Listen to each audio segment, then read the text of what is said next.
येत्या काही दिवसांनी विधानसभेच्या निवडणुकांचा थरार रंगणार आहे। दरम्यान विधानसभा आखाडा समजण्यापूर्वीच या आखाड्याचे पैलवान अंगाला माती लावून उभे आहेत। खरे तर पुढल्या महिन्यात अर्थातच ऑक्टोबरमध्ये विधानसभेच्या निवडणुकांच्या तारखा जाहीर होणार आहे असं दिसत आहे। या अनुषंगाने महायुती आणि महाविकास आघाडी या दोन्ही गटांमध्ये जागा वाटपावरून बंद दाराआड चर्चासत्र सुरू असल्याचं चित्र आहे।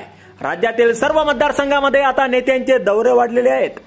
सर्वच राजकीय पक्षांचे नेते आणि मेळावे, बैठका आणि जाहीर सभांच्या माध्यमातून आगामी निवडणुकीची तयारी करत आहेत। या जाहीर सभांच्या माध्यमातून प्रचाराला आता सुरुवात झाली आहे। त्यामुळे संपूर्ण राज्यभर सध्या राजकीय वातावरण पूर्णपणे तापलेलं आहे। इच्छुक उमेदवार दंड थोपटत आहेत। प्रत्येक विधानसभा मतदारसंघामध्ये इच्छुकांची संख्या वाढत आहे। अहमदनगर जिल्ह्यातही अशीच परिस्थिती आहे। अशातच जिल्ह्यातील राहुरी विधानसभा मतदारसंघातून आत्ताच्या घडीची सर्वात मोठी बातमी समोर आली आहे। भारतीय जनता पक्षाचे माजी मंत्री शिवाजीराव कर्डिले यांनी राहुरी मतदारसंघातून यंदा ही निवडणूक लढवण्याची इच्छा बोलून दाखवली आहे। खरं तर गेल्या निवडणुकीत अर्थातच 2019च्या निवडणुकीत शिवाजीराव कर्डिले यांचा या जागेवरून पराभव झाला होता। राष्ट्रवादीचे प्राजक्त तनपुरे यांनी कर्डिले यांचा पराभव केला होता। यावेळी मात्र कर्डिले या पराभवाचा वचपा काढण्यासाठी सज्ज झालेले आहेत। त्यांनी राहुरीमधून निवडणूक लढवणार अशी घोषणा केली आहे।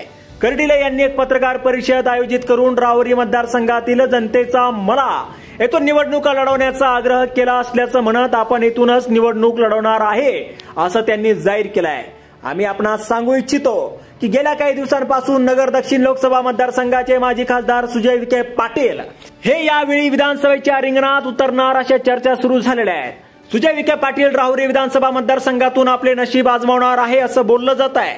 मध्यंतरी सुजय विखे पाटील यांनी राहुरीमधून निवडणूक लढवली तर कर्डिले यांना श्रीगोंद्यातून तिकीट दिले जाऊ शकते असं देखील म्हटलं जात आहे। मात्र कर्डिले यांनी आपण राहुरीमधूनच निवडणूक लढवणार आहे असं स्पष्ट केलंय। त्यामुळे यंदाची निवडणूक माजी मंत्री शिवाजीराव कर्डिले विरुद्ध प्राजक्त तनपुरे यांच्यामध्ये होणार आहे असं दिसत आहे। कर्डिले यांनी आपली भूमिका स्पष्ट केली असल्याचे माजी खासदार सुजय विखे पाटील आता कोणत्या मतदारसंघातून निवडणूक लढवणार हे पाहण्यासारखं ठरणार आहे। पण कर्डिले यांच्या या भूमिकेमुळे महायुतीमध्ये वादाची ठिणगी देखील पडण्याची आता दाट शक्यता आहे आणि तशी शक्यता नाकारता येत नाहीये। त्यामुळे राहुरी विधानसभा मतदारसंघातून महायुतीचा उमेदवार कोण राहील आणि कर्डिले यांच्या या भूमिकेमुळे महायुतीमध्ये वादाची ठिणगी पडणार का हे पाहणं आता विशेष उत्सुकतेचे ठरणार आहे।